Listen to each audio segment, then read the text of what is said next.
noches.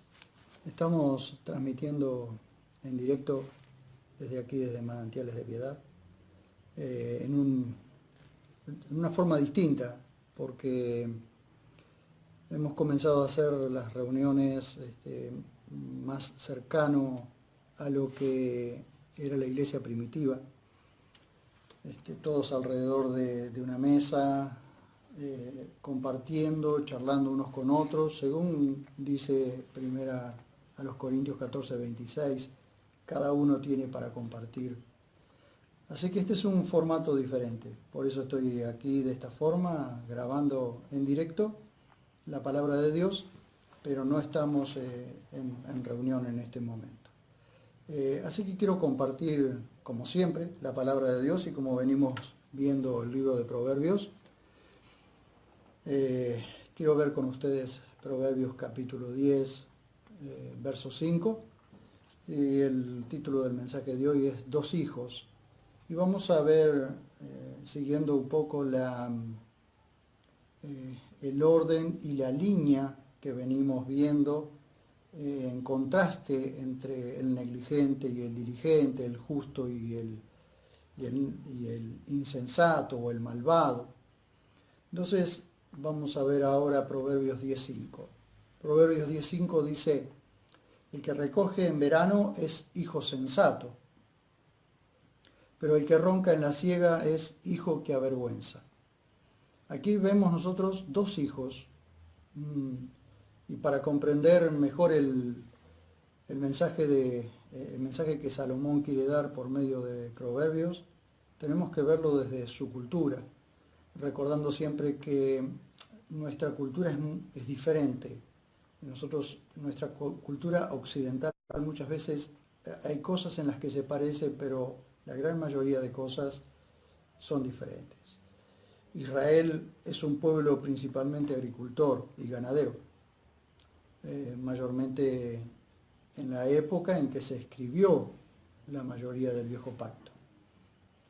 Entonces, todos los hijos, junto a sus padres, hacían tareas rurales. En nuestro país también los hijos por lo general hacen las tareas rurales junto con los padres, aquellos que trabajan en el campo o que son gente de campo. Pero Proverbios no pertenece a nuestra cultura, así que hablemos de Israel. En la época en que nosotros tenemos otoño e invierno, ellos tienen primavera y verano. Son dos zonas completamente diferentes, son dos zonas contrarias. Por eso es que decimos que es imposible que Jesús haya nacido el 25 de diciembre, porque cuando nosotros aquí tenemos verano, allá están casi entrando en invierno, y el frío es intenso. Y los pastores, como sabemos, los pastores estaban en las vigilias de la noche, cuando los ángeles hicieron el anuncio del nacimiento de Jesús. Y tenemos que entender que los corderos que se crían en Belén y los pastores que pastorean las ovejas en Belén, saben muy bien que esos son los mejores corderos de Israel, porque esos corderos son los que se usaban precisamente para los sacrificios en el templo. Entonces, no se pueden sacar los corderos, las ovejas con sus corderitos en invierno, porque se mueren de frío, se congelan.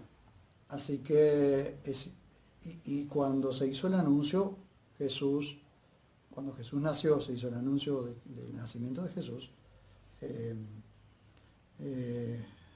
los pastores estaban en las vigilias de la noche, estaban vigilando las ovejas, cuidando las ovejas, y no es imposible que esté en invierno.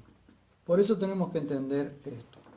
Hay fechas que fueron puestas por religión, no vamos a entrar en ese detalle ahora, pero esto es para llamar un poco la atención, porque lo que estamos hablando ahora, de estos dos hijos, es en el tiempo de la siega.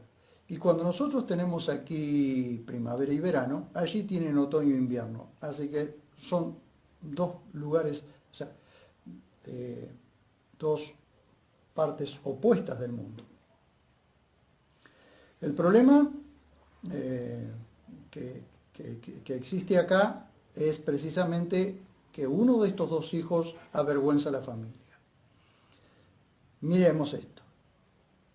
Dice el libro de Proverbios: pero el que ronca en la siega es hijo que avergüenza. Entonces, cuando comenzaba la cosecha, todos los hijos salían a cosechar o pastorear si eran ganaderos. El problema estaba cuando en tiempo de cosecha todos debían estar en el campo, pero algún hijo holgazán se quedaba durmiendo. Entonces, si alguien preguntaba ¿dónde está tal hijo?, era vergonzoso para el padre tener que decir que estaba durmiendo mientras debían estar cosechando con los demás. Por lo general eran varios los hijos y todos trabajaban en el campo. Precisamente en la medida en que podían salir al campo, todos trabajaban en la cosecha, en la ganadería, en lo que fuese. Entonces ustedes pueden ver allí el contraste entre un hijo que es sensato y un hijo que avergüenza, insensato. Acá no se está viendo ni se está hablando de la crianza de esos dos hijos. Acá no se habla de cómo los criaron los padres, no se habla de eso. Aquí se está hablando de, en el momento en que está la cosecha, qué hace cada hijo. Probablemente el padre lo llama, les dice salgan al campo, y algunos salen y otros no. Entonces, el hijo que avergüenza es el que se queda en su casa. Hay una parábola interesante que Jesús relata. Fíjense ustedes, Jesús también relató la parábola de los dos hijos para demostrarles a los principales sacerdotes y líderes su negligencia. ¿Se acuerdan que hemos estado hablando de la diligencia y la negligencia anteriormente? Miremos Mateo, capítulo 21, 28 al 32. Mateo 21. Vamos a observar cuando Jesús da una parábola. Ya viene hablándoles a los líderes religiosos de su negligencia. Entonces les va a contar una historia, es decir, es una parábola, ¿no? Una parábola significa poner cosas a la par, es decir, él contaba una historia y esa historia tenía similitud con algo espiritual y muchas veces no la entendían a las parábolas, no se entendía cuál era el significado de la parábola, pero Jesús siempre decía una parábola y siempre dejaba una enseñanza. Miren ustedes, estamos en Mateo capítulo 21, verso 28 al 32. Dice Jesús: ¿pero qué os parece? Un hombre tenía dos hijos. Vieron ustedes que en Proverbios estamos hablando de dos hijos. Acercándose al primero, dijo: hijo, vete hoy y trabaja en la viña. Y él respondiendo dijo: no quiero. Pero después, remordido, fue, no arrepentido, sino remordido. Y acercándose al segundo, dijo lo mismo. Y él respondiendo dijo: sí, Señor, pero no fue. ¿Quién de los dos hizo la voluntad del Padre? Esa es la pregunta que Jesús está haciendo. ¿Por qué? Porque los está confrontando con una realidad espiritual. Entonces, la gente o los fariseos, los escribas y los doctores de la ley dicen: el primero. ¿Quién es el que obedeció al Padre? El primero. Jesús les dice: de cierto os digo que los publicanos y las rameras, es decir, aquellos judíos vendidos, judíos que le cobraban impuestos o le cobraban peajes a su propio pueblo a favor de Roma, pero siempre se quedaban con un vuelto. Por eso tenemos a Zaqueo y a Mateo, dos publicanos, y cuando Zaqueo se arrepiente dice, si alguien he defraudado, lo devolveré cuadruplicado, porque él sabía eh, que había estafado a la gente. De cierto os digo que los publicanos y las rameras van delante de vosotros al reino de Dios. Esta es una confrontación que le hace a los líderes religiosos que se creían tan puros, tan santos, que no querían tener absolutamente nada que ver con el común de la gente. Sin embargo, Jesús dice que estos publicanos y rameras, que en un principio no quisieron o que en un principio no aceptaban, luego aceptaron. ¿Por qué? Miren ustedes, dice, porque vino Juan a vosotros en camino de justicia y no le creísteis. Pero los publicanos y las rameras, recuerdan ustedes que ellos iban constantemente para que Juan los bautizara. Dice, pero los publicanos y las rameras le creyeron. Y vosotros, viendo esto, ni siquiera os remordisteis para creerle. Observen ustedes los dos hijos, ¿sí? Jesús les cuenta la parábola de los dos hijos. Uno dice sí y no va. El otro dice no y después va. Y el que dijo no es el que obedeció al fin y al cabo. Observen ustedes, tiene la parábola de los dos hijos. Y por último, para mostrarles esto también, debemos prestar debida atención a la exhortación de Pablo. ¿Por qué? Estamos hablando de la diligencia y la negligencia en estos sentidos. De la diligencia del hijo sensato que recoge en verano y la negligencia del hijo insensato o el hijo que avergüenza a la familia porque en la siega está durmiendo, en plena cosecha está durmiendo. Eso es extremadamente negligente. Cosa que nosotros como cristianos no debemos ser. Es decir, observemos esto, lo que está pasando en nuestro amado país. La negligencia que hay con respecto al manejo de las riquezas, con respecto al trabajo. Fíjense ustedes en nuestra propia ciudad, que dicen que no hay trabajo. Sin embargo, yo he escuchado a personas que buscan personas para trabajar y la gente no trabaja. Hay gente que ni siquiera quiere que la pongan en blanco para no perder los planes. Eso es negligencia. Eso es precisamente una falta de diligencia tan grande, una falta de diligencia tan feroz, que está destruyendo la cultura del trabajo. Entonces así es como tenemos hijos que avergüenzan, hijos que en cierta forma nos da satisfacción.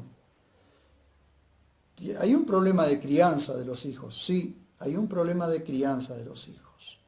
Pero llega un tiempo en que ya no pueden echarle la culpa a nadie porque ya son responsables y las acciones de esos hijos ya corren por cuenta de ellos.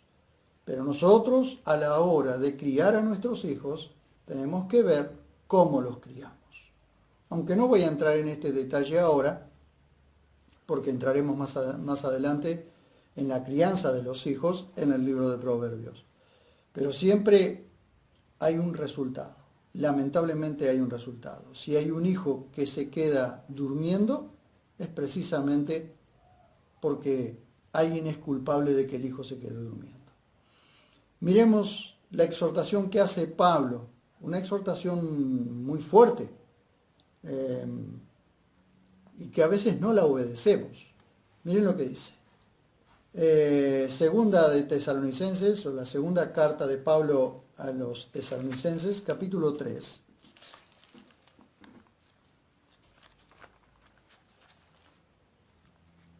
Segunda carta de Pablo a los Tesalonicenses, capítulo 3. Es muy serio esto. Nosotros no prestamos mucha atención a este tipo de cosas. Sin embargo, miremos la gravedad de esto. Miren. Segunda Tesalonicenses capítulo 3, versos 6 al 15. Dice, pero os ordenamos, observemos lo que Pablo dice, que es una orden esto, pero os ordenamos, hermanos, en el nombre del Señor Jesucristo, que os mantengáis alejados de todo hermano que viva desordenadamente. Es duro, es grave el asunto. Sigue diciendo Pablo, y no según la enseñanza que recibieron de nosotros. Esto es prestar atención a la enseñanza, ¿no? Hoy nosotros no tenemos a Pablo personalmente, pero tenemos sus escritos. Algo que tenemos que aprender a ver detenidamente. Entonces, vuelvo a leer. Que os mantengáis alejados de todo hermano que vive desordenadamente, y no según la enseñanza que recibieron de nosotros. Esto es profundo y grave, porque vosotros mismos sabéis de qué manera debéis imitarnos, pues no fuimos ociosos entre vosotros, ni comimos de balde el pan de nadie, sino que trabajamos con afán y fatiga de noche y de día para no ser carga a ninguno de vosotros. Esto es un tema que hay que prestar mucha atención. Cuando en una casa hay 4, 5, 6 personas, pero una sola es la que trabaja y una sola es la que lleva todo adelante, hay una carga en la familia que se está llevando que no está siendo repartida.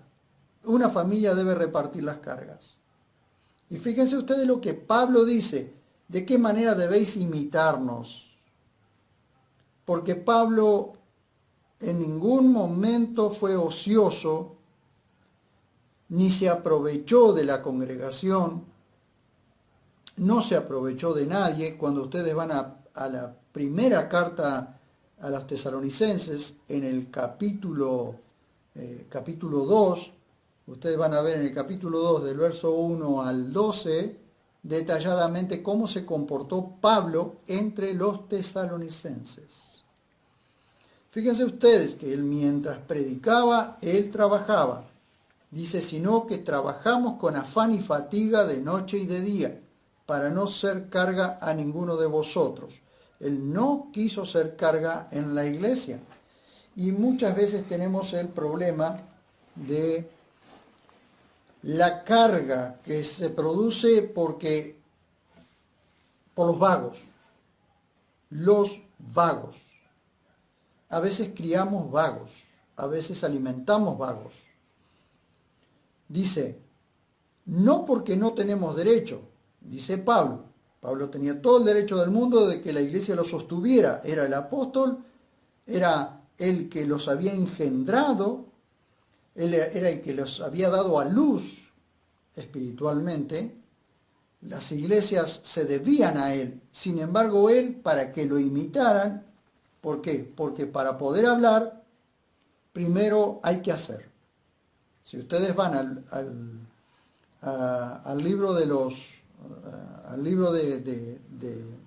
Lucas o el libro de Hechos, Lucas dice, Jesús hacía y enseñaba. Él no enseñaba y hacía, o enseñaba pero no hacía. Él hacía y enseñaba. Y lo mismo Pablo está haciendo. Él primero hace y luego enseña. ¿Para qué? Para que la gente lo imite. Dice, leo de nuevo el verso 9, no porque no tenemos derecho, sino para que nos diéramos a nosotros mismos como ejemplo a vosotros, para que nos imitarais. ¿Por qué será que tenemos tantos modelos que se imitan incorrectamente cuando tenemos modelos, preciosos modelos, para imitar? Porque aún cuando estábamos con vosotros, os ordenábamos esto, 2 puntos. Os ordenábamos esto, 2 puntos. Si alguno no quiere trabajar, tampoco coma.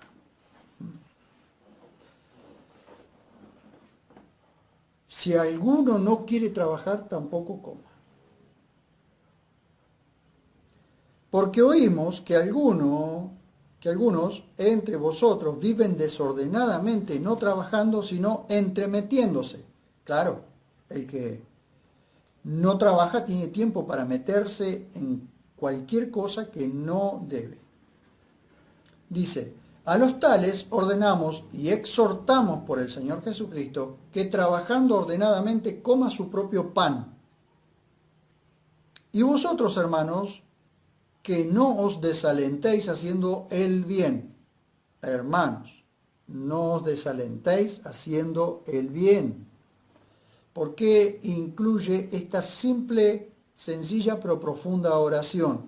Porque a veces dejamos de insistir en ciertas cosas que sabemos que debemos seguir insistiendo porque están bien, porque nos desalentamos o porque nos cansamos. En nuestras vidas debemos no solo corregir en nuestras vidas cosas que están deficientes, sino ayudar corrigiendo a otros que están deficientes. Y a veces terminamos desalentados porque parece que nada sucede. Pero hay que seguir insistiendo, haciendo el bien. ¿Por qué? Porque muchas veces nosotros tenemos que seguir ayudando a la gente. Tenemos que seguir asistiendo a la gente. Pero muchas veces asistimos y ayudamos a personas que no deberíamos hacer. Porque a veces creemos que somos más buenos que Dios. Miren lo que dice y cómo termina esto. Dice, si alguno no obedece a nuestra enseñanza por medio de esta epístola, es decir, por medio de esta carta, a este señalad, para no juntaros con él, a fin de que sea avergonzado. Pero no lo consideréis un enemigo, sino amonestadlo como a un hermano. Miren ustedes, no lo consideréis un enemigo, sino amonestadlo como a un hermano. Equilibrio, porque nosotros necesitamos amonestar a los hermanos, necesitamos amonestarlos, pero no considerarlos enemigos, porque son nuestros hermanos.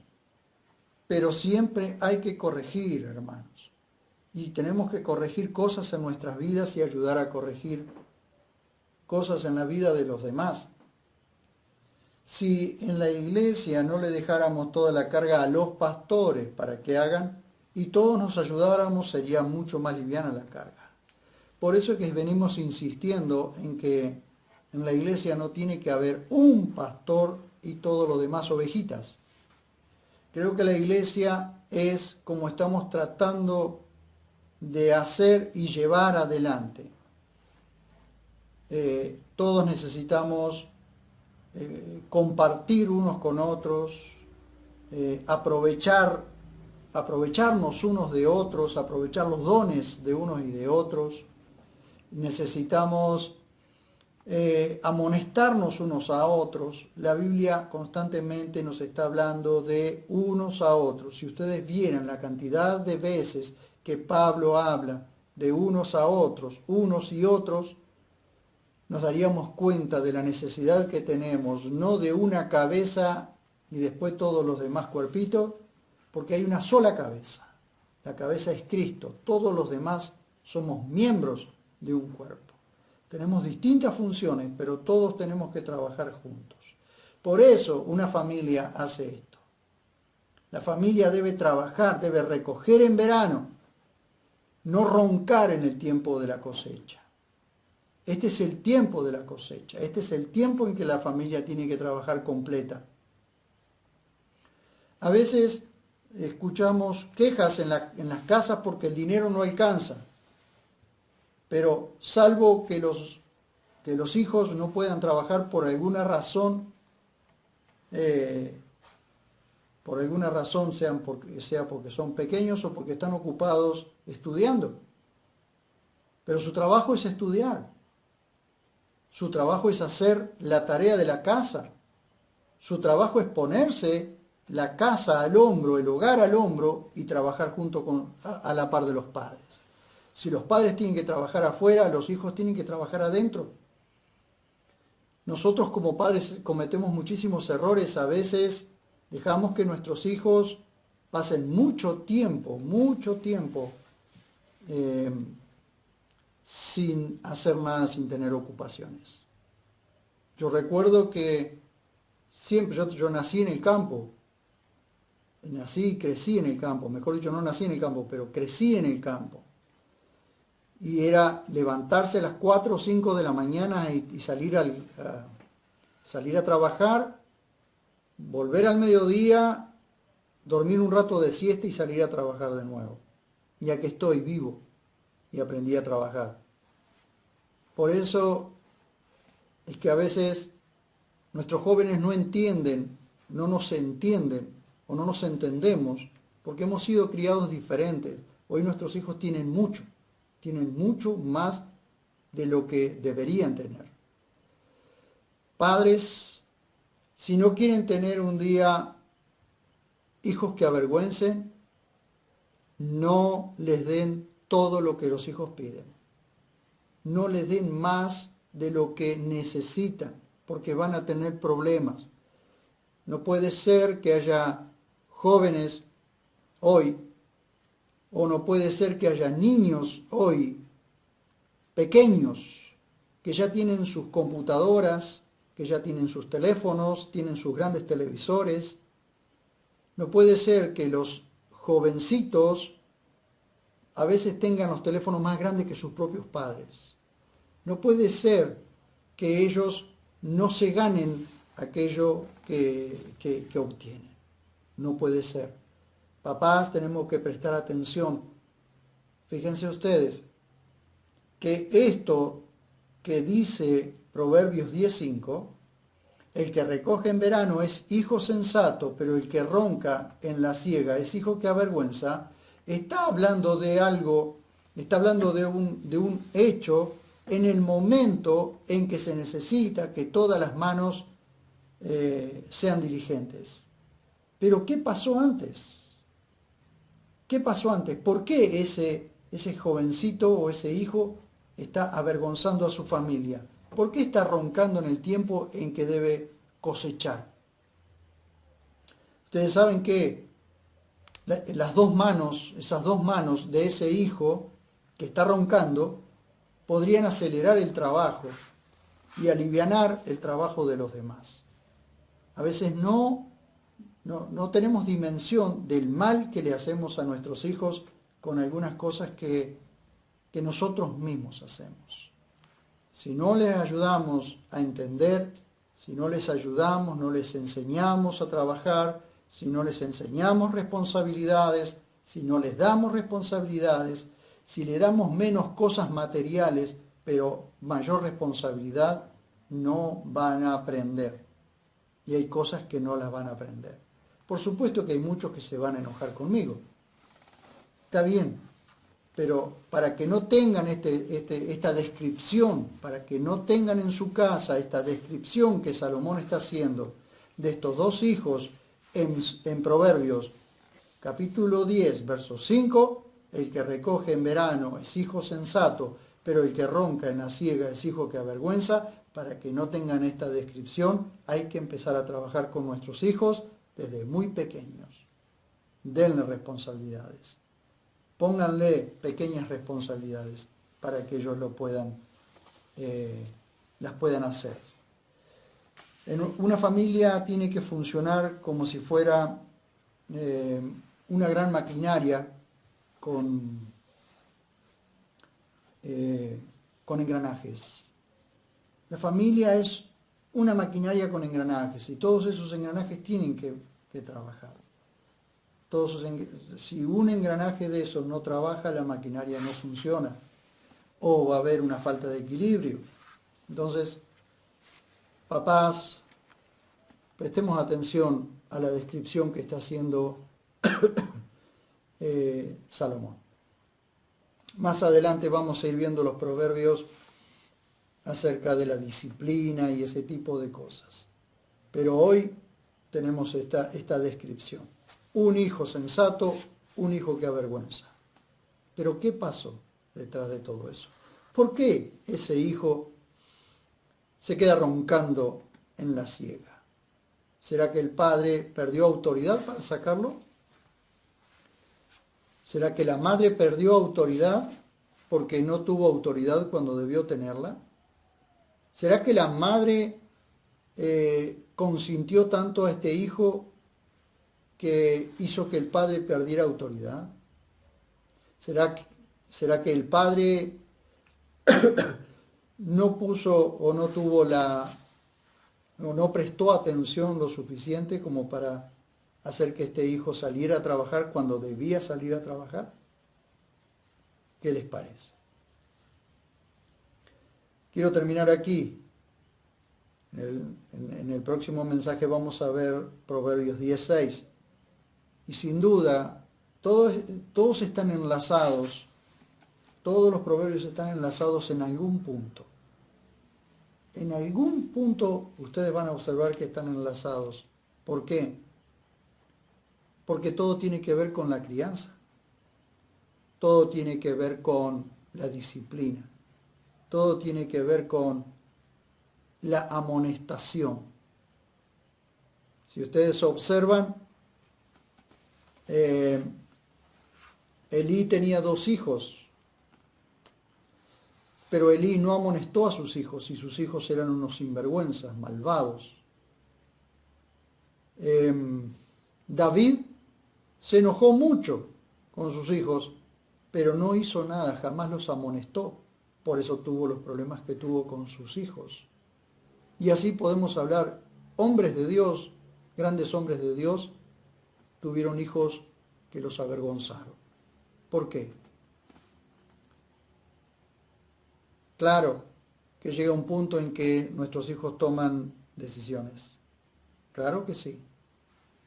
Pero esas decisiones muchas veces están basadas en aquello que aprendieron desde muy pequeños. Si nosotros no amonestamos a nuestros hijos, y si aún amonestándolos ellos tomaran malas decisiones, ya no es un problema nuestro. Pero si ellos toman malas decisiones porque nosotros no los amonestamos, como dice Pablo en Efesios y en Colosenses, que debemos amonestar a nuestros hijos en el amor del Señor. Debemos amonestarlos con amonestación del Señor. ¿Por qué? Porque no los podemos dejar ir más adelante. Imagínense ustedes, como hablamos a veces aquí en la congregación, si nosotros les festejamos, cuando son pequeños, nosotros les festejamos todas sus travesuras. Y hay cosas que claro que son travesuras de pequeños, pero muchas veces son perversas. Y si esas pequeñas perversiones nosotros se las festejamos, van a crecer creyendo que esas pequeñas perversiones están permitidas. Amonesten a sus hijos, rétenlos, rétenlos y si es necesario disciplínenlos cuando es tiempo, porque luego se va a hacer muy difícil. Quiero orar en esta noche y darles las gracias por su atención y quiero orar realmente para que podamos ser padres que hagamos crecer a nuestros hijos o que ayudemos a crecer a nuestros hijos rectos, justos, íntegros, diligentes en sus trabajos, hijos negligentes en sus trabajos van a avergonzarnos, pero hijos diligentes en sus trabajos no solo es bueno para ellos, sino para el lugar donde trabajan y es satisfacción para nosotros. Vamos a orar. Padre, en el nombre de Jesús, estamos agradecidos por tu amor y tu misericordia, por tu bondad. Gracias, Señor, por permitirnos dar este precioso mensaje, Señor, de tu palabra. Y oramos realmente conmovidos por ver la realidad que estamos viendo hoy. Los hijos, Señor, que avergüenzan a sus padres, pero los padres que han apañado, que han consentido las maldades de sus hijos. Padres y madres que siguen consintiendo las maldades de sus hijos. Padres que se desentienden de sus hijos y madres que tienen que luchar solas para criar a sus hijos. Señor, te ruego, Dios mío, que nos permitas ver la restauración de las familias, que nos permitas ver matrimonios restaurados, padres e hijos reconciliados, padres que entienden los principios del reino, los principios de tu palabra, y comienzan a amonestar a sus hijos sabiendo que nunca es tarde para disciplinar, para aconsejar, para amonestar. Te suplicamos, bendito Dios, que tomes el control, el dominio absoluto de tu iglesia, porque estamos viendo lo que está sucediendo también dentro de tu iglesia, Señor. Ayúdanos a seguir enseñando lo que tu palabra dice.